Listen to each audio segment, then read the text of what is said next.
for grabs. Because the Kaja Your will be bad, and team I'm is pretty sure picking. that PLDT-Smart Omega will be hovering, I think, for this Grok, but it kind of depends on their overall roster. Definitely. Will it be a Grok? Will it be a Grok. Harry? It is a Grok. Your Will be team is prioritized. picking. Really good initiate potential, the crowd control that this hero can provide, and also, of course, the damage din naman. Yes.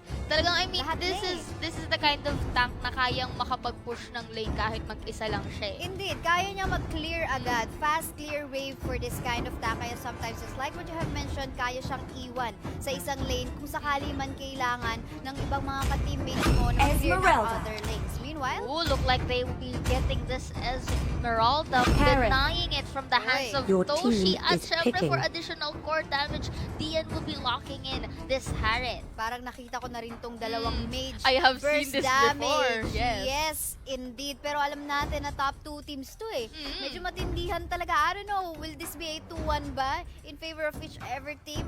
But alam natin for a fact na parehong malakas tong team na to. Tama, and we have seen from the previous days talaga na naglabasan na sila lahat ng mga Minotaur. core heroes Comes. nila. And look, for the Your side of team is PLDT-Smart picking. Omega, they will be having that Minotaur and that Thomas as their second and third pick. Mukhang pupunta sila sa solid defense dito. Nako. Pero alam mo ba, ang Omega, ang nabanggit nila kahapon sa interview, hindi pa naman nila nilalabas talaga yung tunay na strategy Kumbaga, nila. meron pa silang Oo, maibubuga. baka dun daw sa playoffs ipapakita, either sa playoffs or sa grand final. Carry. But then again, kung mapapansin mo sa Your sinecure team is dito ng banning. Punishers, first 3 heroes, damage dealers agad. Ang opposite naman dito sa Omega, first 2 heroes, initiators and tank And support. chargers, And oo. yeah, mga chargers, mga frontliners. Yes. And mukha naman for their final ban, they will be most probably denying a more solid composition for the side para ma-deny yung side ng Suha Execration Punishers kasi meron na silang core eh. So see, if Your it's not team core, it's going is to be the banning. support. And we know that this Diggy na kahit hindi siya priority pick, nababan din siya out of respect. Ito, may inaantok pa sa Oh. PLDT-Smart Omega, di ba? Mukhang matindihan ang practice na ginawa. Yes. So going back Mukhang to that nag-overnight. Diggy, yes indeed. Going back to that Diggy, this is a wise ban, I believe, para sa side ng Omega because all of the here, at least the Grok and that Minotaur, ayaw nilang ma-deny eh. Ayaw Yes. nilang ma-deny. Of course, tanggalin natin Your yan. And of team course, is good decision din picking. for the Punishers for banning out this Claude because wala pa naman ngang mas damage source ang Omega. Yes, totoo. And kumbaga parang banning out that Claude will give them medyo limited options then. Like, wala si Kimi, wala si Claude. And they got the carry. So medyo they will be thinking really quick. Akai. And of course, dahil nga meron Your tayong team core, is gaya na sabi picking. natin, syempre maglalaki na sila ng medyo sturdy and solid type of hero, which is the Akai. Ito, hindi pa pwedeng ilabas to, Oh, no? hindi pa pwede. Nakabantayan for 2 weeks sa atin Bawal dito pa sa The yan. National. So, kinover lang yan. Pinakita na meron siyang Na ganyan meron siyang here. ganyan at gagamitin niya for sure Ah. kapag pwede nang gamitin. So, Granger in here, ang isa sa mga available natin na marksman. Alam natin na mid to late game time ang Yes. hero na to.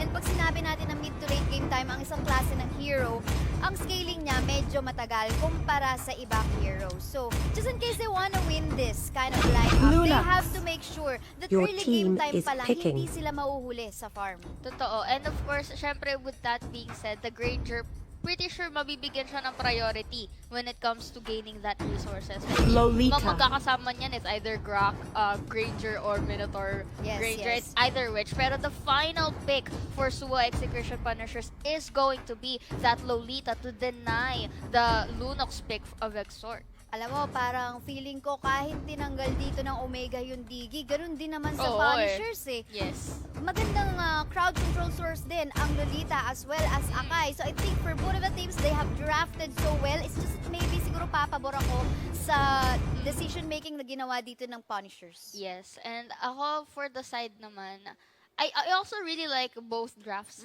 It's both fundamentals. They got the core, they got the initiators, front and off laners then. Pero I will agree with you that I will be siding on the draft when it comes to Suha Execration Punishers na because meron the Esmeralda can be versatile in a way na pwede siyang maging sabi natin tanky Esmeralda or lethal Esmeralda. It kind of depends sa situation na mangyayari when the battlefield will be up.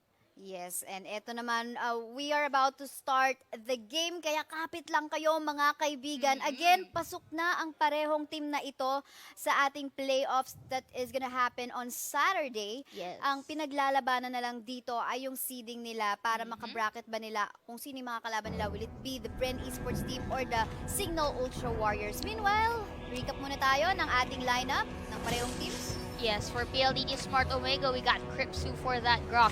Heath will be for that Minotaur, Kenji with the Thomas, Moshi for that Granger, and finally Lunox is going to be used by Exort. Para naman sa side ng Suha Execration Punishers, we have Pakbet on this Esmeralda Haze. Para naman dyan sa ating Harith, may gamit-gamit ang carry, Chaknyo on Lolita at Dian. Para naman sa Akay. At ito nga, no, 1 minute game time, halos wala pang, ayan, early game time pa lang kung tawagin natin. Mag-aabot muna, pero grabe naman nasusunog na dito. First blood agad dito, si Kari. Looks like medyo nag-overextend siya ng very slight, not really calculating yung napaka-damage ni Tamos na binibigay doon. But meanwhile, Suha Execration Punishers kanina nag-4-man dito sa baba. And of course, we'll be going back kasi medyo nag-swap na ng lanes tong si Tamos and si Grok Luno. This is a good start for PLDT-Smart Omega, securing that first blood for their team. In such a way, makaka-assist yung Granger dito, makaka-item, magandang inspiration na ginagawa nila dito.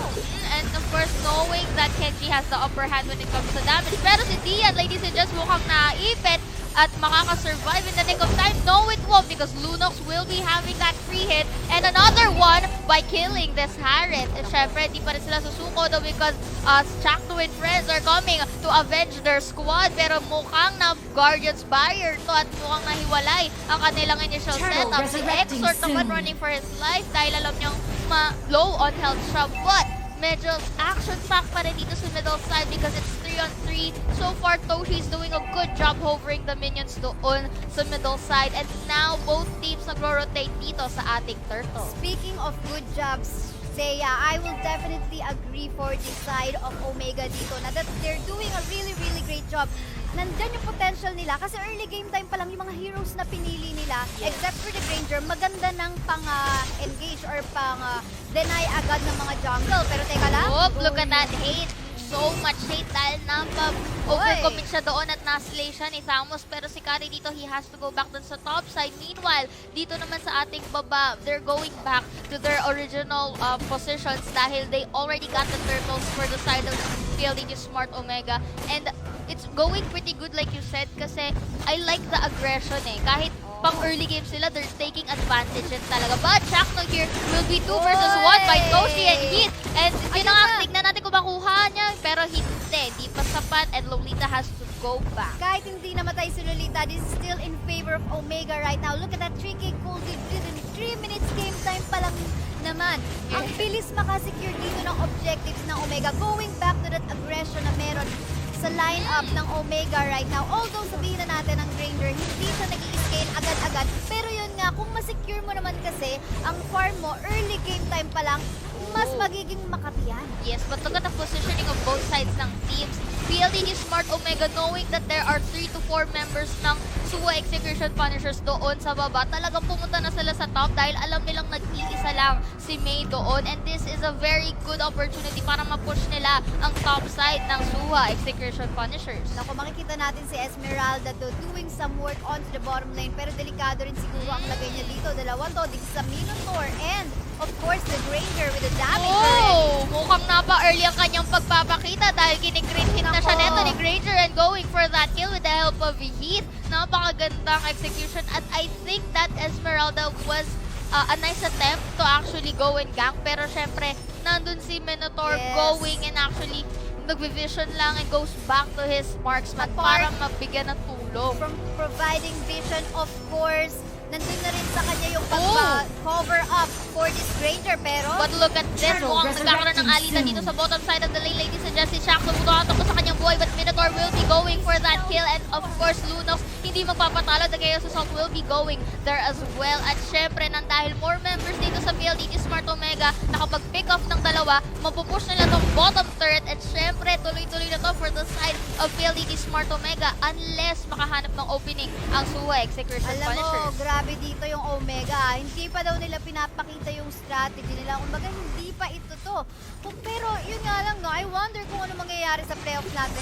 Iba yung strategy na ipakita nila. Kung nag-work naman to, pero sa bandang gitna ng mapa. Nakita natin ang Hurricane Dance ay pinag-push away si Gripsu doon and goes for that kill. And so far, the Granger in exchange, papatayin si Kari doon sa may bandang top side to get that turtle. Medyo late ang pagkakaroon ng kills for the side of Suha Execution Punishers because it's already 5 minutes. 1-8 at nakikita natin na medyo leading pa rin ang Smart Omega. Alam mo, napakabilis na. Paano nila napa-online dito ng napakaaga ang isang Granger? Isa sa mga mapapansin nyo, no? The aggression coming from the Tams on the top lane, na took advantage niya agad yun. Katapat niya, isa carry, alam niyang squishy. Ginaw niya ng ginaw, hindi siya nag-back. Kung mapapansin nyo, hindi nga naging hesitant si Tams onto the top lane, and that paid the price so well para sa side ng Team Omega. Totoo. And kahit naman sabihin natin both Granger and the carry are both on the middle to late game nang nagsiscale, hindi natin madideny yung critical damage na output na nabibigay ng Granger. Kaya medyo nakikita natin na lugi talaga si carry against the Granger. Pero dito naman, ladies and gents, the Hurricane Dance and the Falling Star Moon dito. Si Genji mukhang, si Gripsu mukhang talagang binibigyan nila na effort masyado to. Si Gripsu at si Tamus. But PLDT-Smart Omega and friends to the rescue. Chaos Assault will be going for that Lunox and goes for the kill. At hindi na silang papatapos dito because look at this pressure. Look at this tower diving initiation. Minoan Fury for hit right there at hindi pa papatalo because Granger is here to go and burn Dian and company. At si Lunox naman doon nasa backline lang. Tuloy-tuloy pa rin ang pag-free hit. And ladies and gents, you are seeing this more control for the side of PLDT-Smart Omega. Parang pinapakain na lang dito ng Omega right now, ng mga bala, ang Punishers right now. Punishers being punished right now. They made a mistake probably on letting that carry all alone on the top lane. Katapat ang Thumbs. So I think, yun talaga sometimes matter yung mga teams dito, yung mga decision making na gagawin nila. Sa early game time pa lang kasi ang laking factor nun.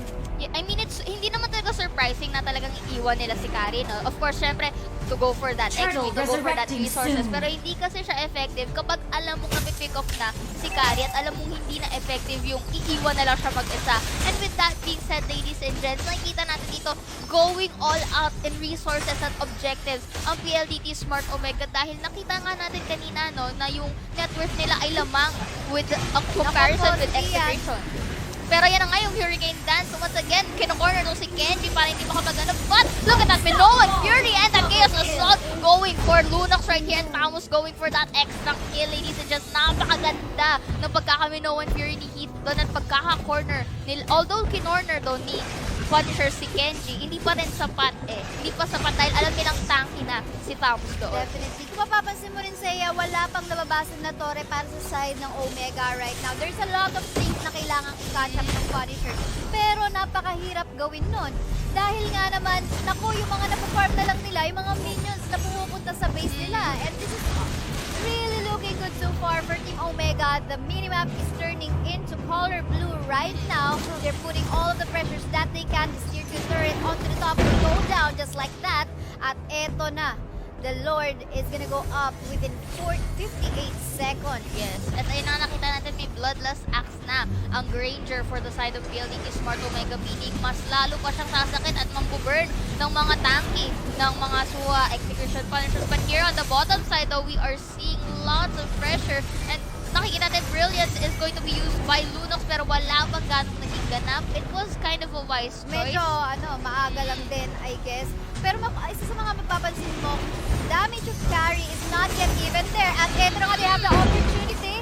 They got the minion waves, kaya kinuha na rin nila yung inhibitor turret. So why not? And they're just actually buying some time eh. Kasi nandiyan na yung Lord, paparating na. And maganda yung decision na ginagawa ng Omega dito na okay, sige, pressure na natin. Maya-maya, ang mapapansin natin dito, the damage dealers will go to that Lord later on while the rest of the members, usually the tank support, will be zoning out the members of Execration. But look at Tian right here, forced to use that Hurricane Dance para maka-escape dahil medyo nag-overextend siya doon without more members ng kanyang teammates. But here, Gripsu, mukhang nagpapadistract lang eh dahil 3 members kaya ng PLDT-Smart Shrapnel though providing vision, pero syempre outnumbered siya dito with the Chaos Assault, but the Bulwark is going to be used. Pero Wild Charge against Lolita, but dito naman sa top side, Kenji though, it's 3-2-1 at nakatakas pa rin si Kenji doon. Look at that level difference nga naman. That is a level 12 Thams. Compare mo naman sa mga level 9. I think that was a Nakai na nasa bandang taas kanina. But then again, this is an easy Lord. See na contest of course ni Chaknu a while ago. That's gonna be very dangerous. And of course, the damage of that Ranger is already there. Yes, mukhang nakapag Feather of Heaven na tong si Harris or Esmeralda, di ko masabi na kita. But dito naman, it actually adds shield, pero it's not really enough dahil nga gaya ng sabi mo kanina, limited na ang resources ng Punishers. Because look at here, the Lord pumupunta na, exposing their base right here at mukhang pressure na ang ibibigay ng PLDT-Smart Omega. At eto na nga, makikita na natin dito, 6 members coming out from the side of Team Omega. Looks like they're gonna take opportunity in even taking the inhibitor turret onto the top. Mamamatay ang Lord dito, pero okay lang. Look at that very low HP para sa side of Punishers. Kenji will take that inhibitor turret to the top lane natin. They got minion waves dito. Baka matatapos na. Oh, look at that Renovan Fury. Yes, and going for that mega kill, going with that Granger. At si Grok naman di magpapatalday, magpapatay din siya. Ladies and gents, game 1 will be going to PLDT-Smart Omega. Wow, napakabilis ng laban. Sabi ko na pag ako yung predict laging talo eh. Dominating talaga. Oo. Pero anyway, we didn't expect this very dominating match in favor of either side.